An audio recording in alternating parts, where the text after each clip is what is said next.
A 900 kilogram car is traveling 12 meters per second to the right when it collides head-on with a 1600 kilogram pickup truck traveling 3 meters per second to the left. The vehicles lock together inelastically following the collision, which lasts 0.7 seconds. Alright, I'm going to go ahead and start by filling out a lot of the given here. So our car's mass is 900 kilograms, traveling 12 meters per second to the right. The truck is 1600 kilograms, traveling 3 meters per second to the left.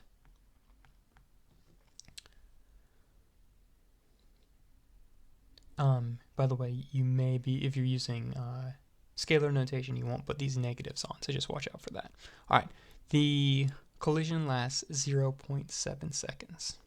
Alright, what's a little bit different about this problem is it's asking us to find the impulse even though it's an inelastic collision. Remember, an inelastic collision means that vehicles stick together. So we're going to look at the combined momentum afterwards and treat them as one object. But to find the impulse, I'm going to have to break those up into the car and the truck separately later. So that's why this setup looks a little bit different than on other problems. Alright, so first, let's go ahead and calculate those two initial momentums. I get 10,800 kilogram meters per second for the car.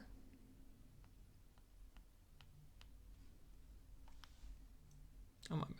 That's a 10,800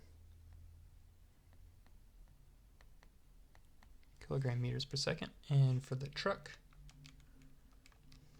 I get 4,800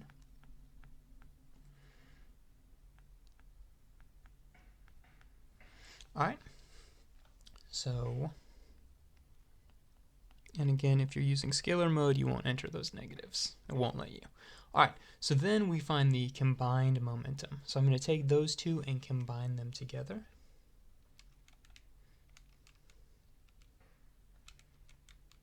And I get 6,000.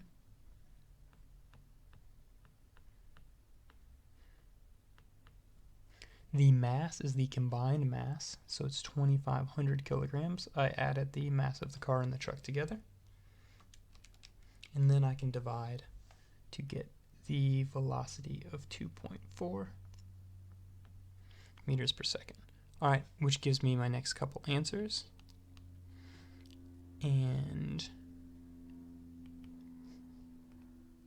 since the car had more momentum than the truck at the start, I know, and this answer then came out positive if you're using those signs, then I know that the vehicles after the collision will move to the right. But you may get a different answer. Alright, so the next thing I need to do is I need to split this momentum up and see how much of this 6,000 belongs to the car and how much of the 6,000 belongs to the truck. Well, we know the car's mass by itself is 900 kilograms and the truck's is 1,600 kilograms. And they're moving together at 2.4 meters per second. So that will also be their individual velocities.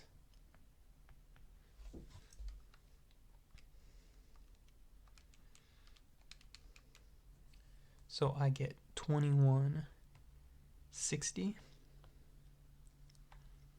kilogram meters per second for the car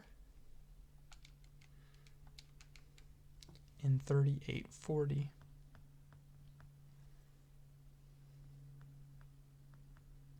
kilogram meters per second for the truck.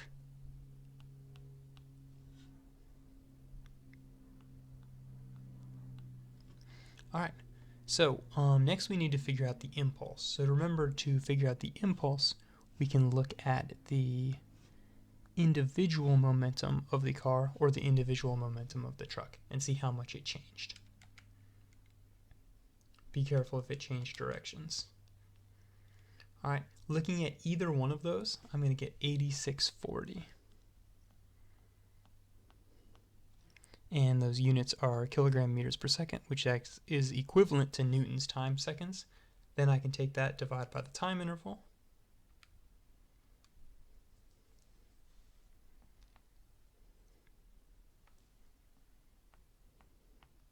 To get my force. So that is the magnitude of the impulse. I got 8640 Newton seconds, which is the same as kilogram meters per second. And the force was 12,342 newtons.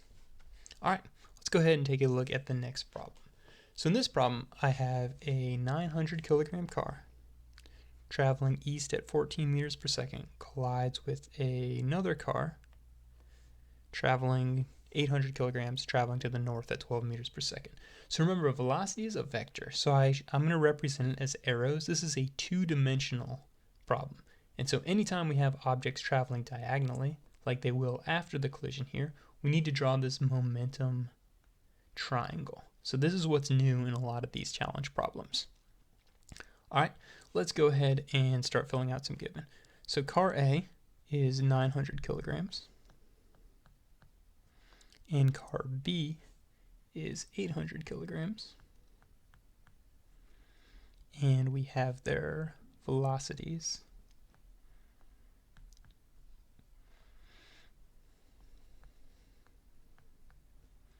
Alright, so then I should be able to find their momentums. So just multiplying, I get 9,600 kilogram meters per second for B, and 12,600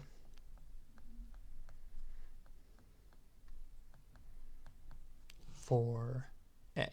Alright, so notice this time the east-west axis is our x-axis, and north-south is y. So for car A, we're going to have 12,600 to the east and 0 in the y direction. And for car B, we don't have any momentum east-west, but we have 9,600 kilogram meters per second in the y direction. All right, so after the collision, we know that momentum has to be conserved. And what we haven't done before is that momentum has to be conserved in each direction. So whatever we have before the collision in the x direction, we need the same amount after the collision.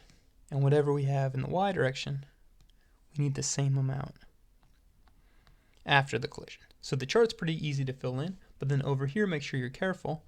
And what this y momentum is now just going to be a component of the actual momentum. So 9,600 kilogram meters per second as that y component, and 12,600 kilogram meters per second as the x component. So now I can go ahead and use trigonometry. So I'm going to use the Pythagorean theorem and take the square root of 9,600 squared plus 12,600 squared, all under the radical. Let me go ahead and write out what I was using there. So I'm going to use h equals the square root of a squared plus o squared. And then I'm going to later use theta equals the inverse tangent of opposite over adjacent, where this is my hypotenuse, this is my opposite side, and this is my adjacent side. All right, so I got from my hypotenuse 15,840 kilogram meters per second. And then I'm going to get from my angle 37.3. So I got a 37.3. It's going to be one answer there. This is asking me how fast the vehicles were moving after the collision, so it's looking for that velocity. The mass, well, since they combine together, the mass is going to be 1,700 kilograms. And the velocity is going to be that 15,840 divided by 1,700. And that gives me 9.32 meters per second. All right, so there are a lot of challenge problems on this one, and they're tricky. So I want to go ahead and just give you, I won't work out a couple of these, and I just want to give you some hints right here. So on this one, once again, we have some diagonals happening, so we need to use trigonometry here. So just a couple hints. When you start off, for puck A is moving to the right, so you will have a momentum here, but its y momentum will be 0. Puck B is initially at rest, so its momentums will be 0. Remember that conservation of momentum means however much x momentum you had at the start, you have to have the same amount at the end. So whatever momentum you have here, some of it's going to stay with A, and some of it is going to go with B. So whatever these two add up to,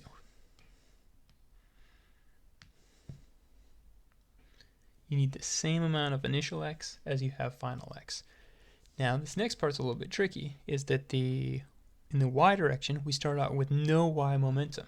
So that means that these py's are just going to be equal and opposite.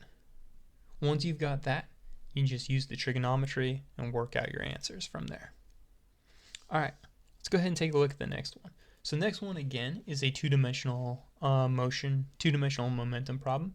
So you're going to be given basically everything you need to solve these two momentum triangles. But since the object was at rest initially and exploded into pieces, you need to make sure that the final momentum, the sum of the final momentums in both the x direction and the y direction, add up to 0.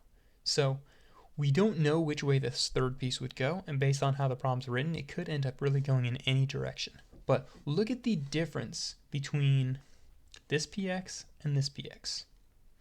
And you're just kind of, since we have no momentum originally, we need to balance it. If we had more momentum to the right than we have so far to the left, then you'll need an extra px to the left. Let's say that's the case. And if you have more momentum up than down, then you'll need to balance that out somehow. So kind of think of this one as you're balancing out the momentums. So compare these two py's and fill in the missing piece, and compare these two px's and find the missing piece. That'll help you find the last piece. By the way, it gives you the initial mass, and then it shows you piece A's mass and piece B's mass. So C should be the missing mass. So C you're finding is the missing mass and the missing momentums to make sure that all the momentum balances out, since our initial momentum was 0. All right. This one's a bit simpler momentum problem right here. So an object comes in, it bounces off the wall right here. You have enough information to solve both of these triangles. Now if I look, the only difference between these triangles is here the py is pointed down, and here the py is pointed up. The magnitudes are the same, but the directions are different. So you use that to find the impulse. All right, another one that we're just going to talk about. So here you did a problem with a cannon, but in this case the cannon is fired diagonally. You have enough information to solve this whole triangle. And then the real trick right here is that momentum is not completely conserved in this problem. So since the cannon is on the ground, it will feel this force, and so in the y direction, momentum will not be conserved. But in the x direction, there's no net force. So whatever you get for this px right here, that will be equal to the cannon's total momentum right here. Or the magnitudes will be equal, but they're in opposite directions. All right, and finally, this very last one is a combined energy and momentum problem. I think setting it up like this will really help you figure it out. So at the start, only the bullet has kinetic energy and momentum. After the collision, then the combined momentum, or the combined block and bullet will have kinetic energy and momentum. So this mass right here is the combined mass, and it will also be later. At the end, we have GPE, but we don't have any momentum anymore because there was actually a net force here. All right, so here are the really two critical things, is that first, in the first part of the problem, so from here to here, momentum is going to be conserved. Let me get a different highlighter. So this momentum and this momentum will be the same because in this collision, there's not an external force, so the momentum will be the same. But in the second part of the problem, energy will be conserved because we have KE turning into GPE, but we don't have any heat or anything produced like that. So that means that this KE is now going to equal this GPE. All right, one other quick thing to figure out is that the heat produced, to get the heat, we're going to look at how much the KE's changed. So look at the initial kinetic energy and subtract off, so I'll call that KE1, and subtract off KE2, and that's how you can find the heat for that problem.